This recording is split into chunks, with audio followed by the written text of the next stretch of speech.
A lot of people think setting boundaries has to do with communicating, being manipulative, being rude to people, shutting people out, and protecting yourself at all costs.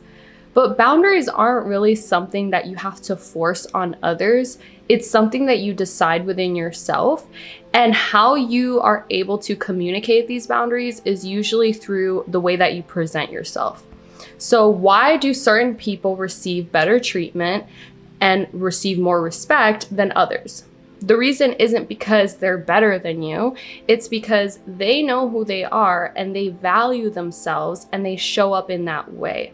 So they don't necessarily have to communicate what their boundaries are. They just walk in their worth and walk in their boundaries, so other people already know not to cross certain boundaries and not to push past certain limits, or else they're not going to have access to this person anymore.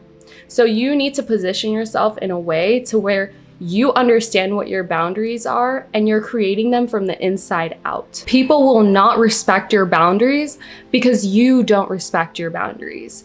So if you're constantly telling yourself that you're going to do something, but you don't do it, you're lying to yourself. So if you're willing to lie to yourself, other people are going to lie to you as well. Being able to hold yourself accountable for what you tell yourself and what you want out of life, that is the first step into actually having boundaries. It's not about telling people, hey, if you do this, you can't be my friend. You actually will never really need to communicate these things because people won't even go there with you. They're gonna automatically know not to cross that line with you because of the way you present yourself. It's the same reason why certain men will treat certain women one way and then they'll treat other women a different way. And you think, oh, is it because she's better than her? No, it's because she was walking and presenting herself in a way to where he could sense, hey, I can't play with this girl like that. I can't treat her how I treated my ex because she would just walk away. She wouldn't even give me the attention or the time of day. It's the same reason why at a workplace, there's always that one person that the boss asks to stay later or to do the things that no one else wants to do. It's because they can sense that that person doesn't have their own boundaries set within themselves. And so they're probably going to agree to things and accept things that other people may not accept. If the boss asks someone else to do it, they would say no, or they may even quit because they're not going to deal with that, right? But they know that this one person who doesn't really have that self-worth is going to be willing to put up with certain things. Now, apart from having confidence within yourself and knowing that you are worthy to have respect and you are worthy to get what you want, you also have to be willing to detach from how others see you. So the thing about someone with firm boundaries and healthy boundaries within themselves is that they're not scared to be the bad guy. They're not scared to have other people think that they're rude or mean. The problem with someone who doesn't have these healthy boundaries is that they care more what other people think than what they think. So a people pleaser or someone with no boundaries cares more about disappointing someone else than disappointing themselves. So this is the type of person that if they tell themselves, I'm going to go to the gym, they're willing to lie to themselves. They're willing to say, oh, it's not a big deal if I break promises to myself because I don't matter. But if they made that same promise to their friends, they would more likely follow through because they value their friends' feelings more than their own feelings.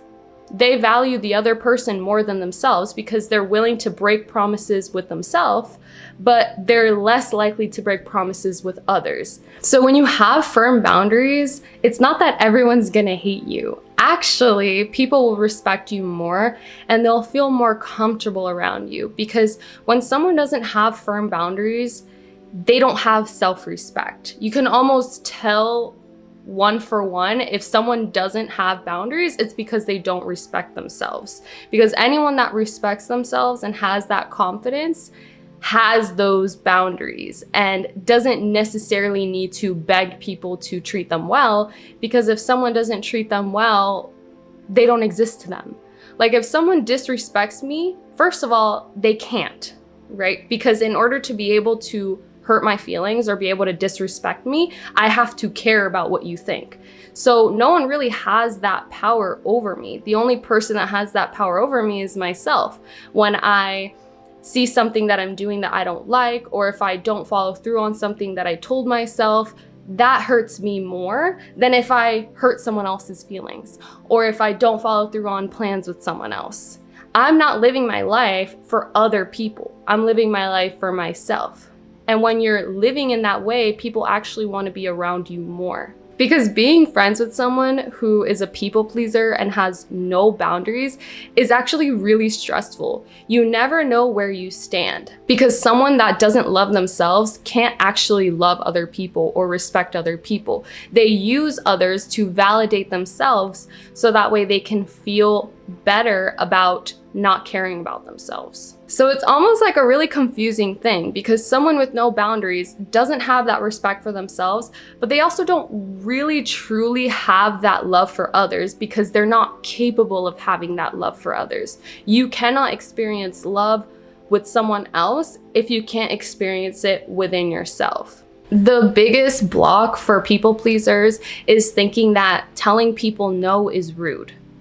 It's not. You don't need to be disrespectful to others in order to have healthy boundaries. You don't have to treat others badly or cut them off or ignore them or make them feel less worthy, but you can still choose yourself first, and you can still make sure that other people aren't thinking that they can just walk all over you. Now, like I said before, this usually isn't something that needs to be communicated.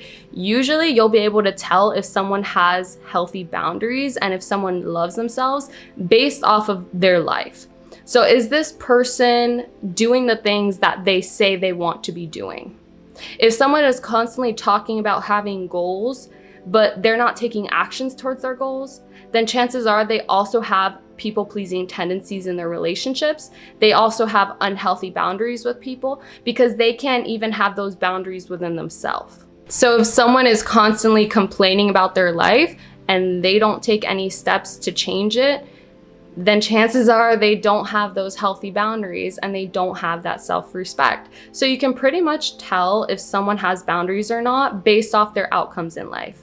What are they talking about? How are they talking about it? And then what actions are they taking? Another way to tell if you don't have that self-respect and those healthy boundaries is if you react very negatively. So the problem with people pleasers is that they'll please others until it hits a certain breaking point to where they explode, and then they become very resentful or very violent or very disrespectful. So these are the types of people that don't really have emotional control. And what you don't realize is that when you are a people pleaser, people will take advantage of you because they can. So if you are constantly saying yes to everything and you're constantly being nice to everyone else at your own expense, people can pick up on that and they use you to get the things that they want because they know that, hey, this person doesn't really respect themselves. If it's not me, it'll be someone else using them. Because in every relationship that they have, they're always sacrificing themselves for others. Now, as a people pleaser, you will probably try to blame the person that's taking advantage of you and say, oh, why did they take advantage of me? This was so wrong. Why did they do this to me? But you can't really blame them for taking what was available to them. It's like you're walking down the street and you throw $100 bill on the floor, and then you walk away and you stay watching, and then someone comes along and picks it up and you're like, hey, you thief, why are you trying to steal my money? You should have taken that money and taken it to the police station and reported that that money was missing, because how dare you? That's so wrong. Babe, I hate to break it to you, but you left it on the floor. You can't expect people to go out of their way to accommodate you. You can't expect people to not just take the easiest option, right? The easiest option is to just take what someone gives you, right? It's laid out on the floor. It's really easy to take. Just take it, right? That is most human nature. So if you are expecting someone to go out of their way to try to please you when you don't even respect yourself, I hate to break it to you, it's never going to happen. Instead, you as the person who has the money needs to watch out for your money, take care of your money, make sure you don't leave your money lying around, right?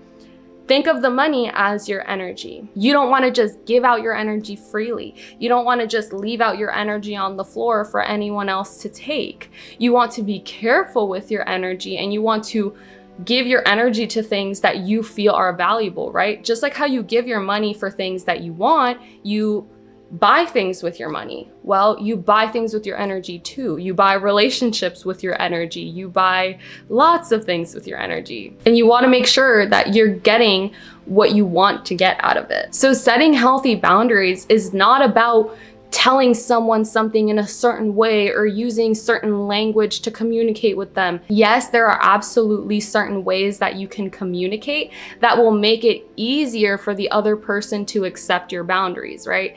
Typically, this is done when you're already in a relationship. Whether this is a romantic relationship or a friendship or a work relationship, when there's already that mutual respect, then there can be that communication of saying, oh, okay, this specifically is a boundary for me, or I only respond during business hours, right? That's a common boundary that people that have jobs typically don't have, is that they don't have boundaries around where their coworkers or their bosses can reach out to them. And instead of saying, hey, don't text me outside of work hours, just don't answer. You understand? That's the difference between having boundaries and then trying to beg for respect. So when you have boundaries, you just embody them. You live by them, and you don't feel bad for having them. When you don't actually have boundaries, but you want to force someone to accommodate you, you'll say, oh, this is my boundary. Oh, don't do this. Oh, I don't like it when people do this. Why do you have to say all that? Right? If this is a type of job where if you literally don't answer, then they're going to fire you, then probably answer. Maybe it's something that you should do, but most of the time it's not that urgent. And you're just making yourself available because you think that you have to, but you don't actually have to, right? If someone messages you outside of work hours, it is not required that you answer, because that is not when you're getting paid to work, correct? So if the next day you go to work and they say, oh, well, why didn't you text me back? You can say, oh, you texted me? I didn't realize. I usually don't have my phone on when I'm at home because I'm with my family, or I was cooking dinner, or I was working out, and I don't usually have my text notifications on. I didn't realize that we were still working. Is there something I need to know? Right? That way you position yourself to where other people know, okay, this is not the person that I'm gonna bother outside of work hours unless it's an emergency, because they're probably not gonna answer. It's the same thing with relationships. If a man reaches out to you at 11 o'clock at night to text you, and he wants to FaceTime you, and he wants to do all sorts of things on FaceTime, or he wants you to come over, you just don't answer. And then when he texts you the next day, or you can text him back the next day and say, oh, I missed your call. Was there an emergency? Did something happen? Like, what's going on? I was in bed, or I was, at dinner, or I was watching TV, or I don't really check my phone that late at night. Then they will know, oh, okay, this person is not the one to play with. If I want to talk to her, I need to reach out to her during normal human being hours and not in the middle of the night like a crazy person. But what most people do in this situation is they answer, they feed into the person that is breaking their boundary, and then they try to argue with the person as to why they didn't respect their boundary. They try to say, oh, how come you only call me at night? Babe, why did you answer the phone? If you were really the person that doesn't accept this kind of behavior, you wouldn't even answer the phone. Your phone would be on do not disturb. But the thing is, you don't have these healthy boundaries because you don't actually believe you deserve it. And you don't understand the identity behind having these boundaries. You see boundaries as like some superficial surface level thing of how you communicate with someone and then waiting an hour to text them back. Like, those aren't boundaries. Those are just manipulation tactics. True boundaries come from your identity. It comes from who you are being, and that starts with your relationship with yourself. So if you're lying to yourself, if you're breaking promises to yourself, if you're not doing the things and not working towards the goals that you've set for yourself, chances are that's going to bleed into your relationships, and you're not going to be able to get the results that you want. You're not going to be able to actually feel like you have those healthy boundaries. You're gonna feel like you're on shaky ground, like you can't really stand tall. You're gonna feel like people can easily just break your boundaries and take advantage of you, and you're almost like trying to hide and protect yourself in hopes that no one will break your boundaries. Like, it's not a negotiation. You're not begging people to treat you right. You understand? Just like how you're not begging yourself to do the right thing, you either do it or you don't. There's no, oh, I tried to go to the gym. Oh, I tried to start my business. I tried to do that. It's not try. It's you either did it or you don't do it. There's a difference between succeeding and failing, right? Maybe you did it, but you failed. It didn't get the result that you wanted, but you still did it. You didn't try to do it. When you say words like that, when you use that kind of language, it's because you don't actually believe in yourself, and you're trying to give yourself that space to give up. You're trying to give yourself that space to stay where you currently are. So you use words like trying, hoping, wishing, instead of doing, creating, acting. Right? These are decisions that you need to make for yourself. I also want to give you a couple announcements. So for some of you who are already in the Rewired Play Shop, you'll already have heard about this, but I'm actually doing a free live on YouTube, and it's going to be like 2025, new year, new you. I'm going to chat about our goals for 2025, and you're going to have the opportunity to ask me questions and ask me advice. I'm basically going to talk about the mistakes that people make when they're setting their New Year's resolutions and they're working towards new goals, and how you can actually get the outcome that you want and not have the same thing happen that happens every year, where you set a goal and then you're really motivated, but then 2 months later, you're just back to the same way you were last year. So the thing with this live is that it's going to be free for the people that attend live. And then after that, the replay is going to be available in the Rewired Play Shop. So if you're not already in it, I suggest you sign up, because the Play Shop actually teaches you step by step how to reprogram your mind, how to overcome the limitations that have been holding you back. It teaches you how to work through those traumas and limiting beliefs that are sort of haunting you and keeping you stuck in that same story that's not getting you the outcomes that you want. And it's also going to teach you how to take those inspired actions in a way that's going to get you what you want, and in a way that's not going to make you feel burned out. So that's a great course to be a part of, to get like the step-by-step process that you can repeat every single time. If you're already in the course, I still suggest watching it again, because I launched that course a year ago, and the goals you had a year ago are probably different than the goals you have now. And every time you read something or watch something, you learn something different.